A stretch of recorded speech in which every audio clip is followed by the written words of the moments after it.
nuk ka shqetësim më të madh për qytetarët shqiptar se ekonomia. Nuk ka problem më të madh për çdo, qoftë familje, shtresë mesme, pensionist i ri, sesa problemi familjar dhe parat që mbeten në fund të ditës në xhepin e çdo qytetari. Si zgjidhet kjo? Sigurisht që zgjidhja është e thjeshtë, po dua 2 minuta të ndalem mbi problemet.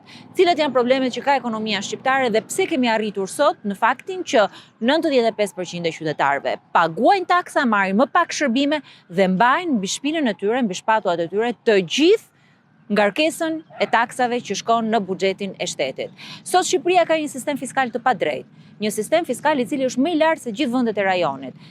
Taksohet puna 23%, taksohet fitimi 15%, taksohet kapitali 8%, TVSH-jas 20%, bujqësia e ka TVSH po 20%, ndërkohë që është norma më e lartë në të gjithë vendet e rajonit. Serbia, Malizi, Maqedonia e Veriut, Kosova e kanë në mënyrë absolute të gjitha këto taksa që unë përmenda më të ulta. Në disa raste kanë dhe 2 nivele. Dhe niveli i dytë për TVSH-n ose për jashtimet për taksat e tjera nuk janë për pakicën, siç ka Shqipëria, po janë për shumicën. Produktet e shportës, energjia elektrike, ushqimet, këto janë produkte të cilat duhet kishin një normë më të ulët TVSH-je në mënyrë që ne të kishim edhe stimulim dhe nxitje të konsumit, por edhe mbështetje për sektor si bujqësia, i cili sot është në rënje totale.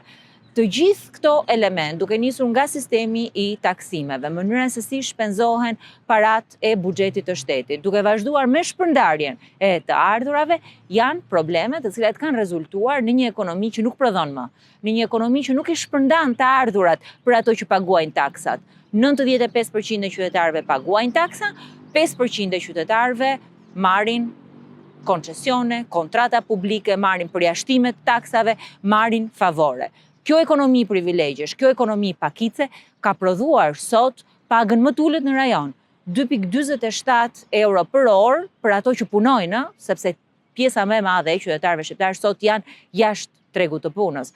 Rënje me 13% të sektorit të industrisë vitin e shkuar, rënje të eksporteve, rënje të eksporte jo vetëm në energji me 32% gjatë vitit të shkuar, po njëkohësisht dhe në produktet bujqësore, mesatarisht 28-29% gjatë vitit të shkuar. Dhe kjo ekonomi e pakicës, kjo ekonomi preferenciale duhet patjetër të ndryshojë. Këtë sistem duhet ndryshojë. Po si zgjidhet kjo?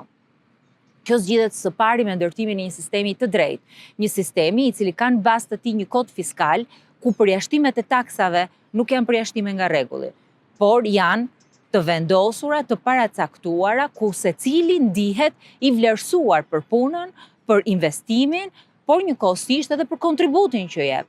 Taksa punës, taksa tatimi mbi fitimin, duhet patjetër që të kenë një sistem të drejtë.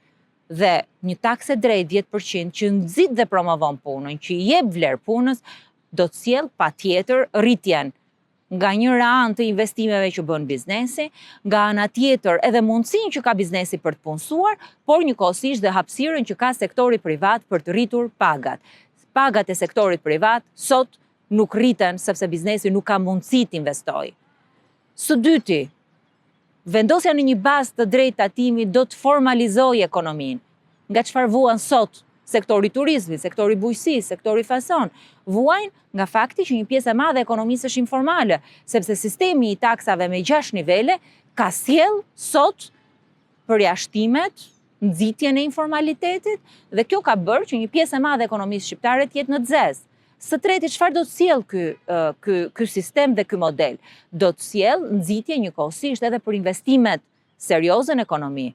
Ekonomia shqiptare nuk ka pse të jetë ekonomia e Llaçit dhe Tullës, nuk ka pse të jetë ekonomia që mbështetet vetëm tek ndërtimi, që vjen nga pastrimi i parave dhe që nxit dhe promovon një sektor i cili në 30% sot është informal, është ilegal dhe që mbështetet vetëm në pastrimin e parave. Kjo ka sjellë zhvlerësimin e eros, ka sjellë njëkohësisht edhe daljen nga tregu të shumë operatorëve të suksesshëm. Ekonomia shqiptare duhet patjetër që të ketë frymë, duhet të ketë një nxitje të konkurrencës, duhet të ketë parime dhe rregulla të cilat vendosin çdo biznes, çdo qytetar, çdo kontribues në ekonomi në një bazë të drejtë. Këtë sistem do ndryshojë Partia Demokratike, kjo kërkon vullnet politik.